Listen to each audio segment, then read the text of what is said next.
реакция берді ғой. Бұл соққының өткенің дәлелі. Міне тағы да қараңдар. Франциско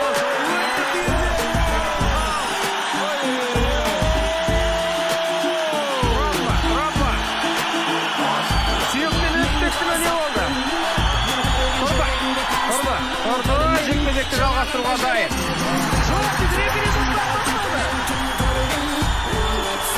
Бұл жерде сұрақтар бар енді. Бұл жерде рефериге сұрақтар бар. Міндетті түрде қателесіп деп тұрған жоқ, бірақ сұрақтар бар. Бәлкім реферидің сұрағына жауап бере алмаған шығар, мына тұста жақсы қарсы алды.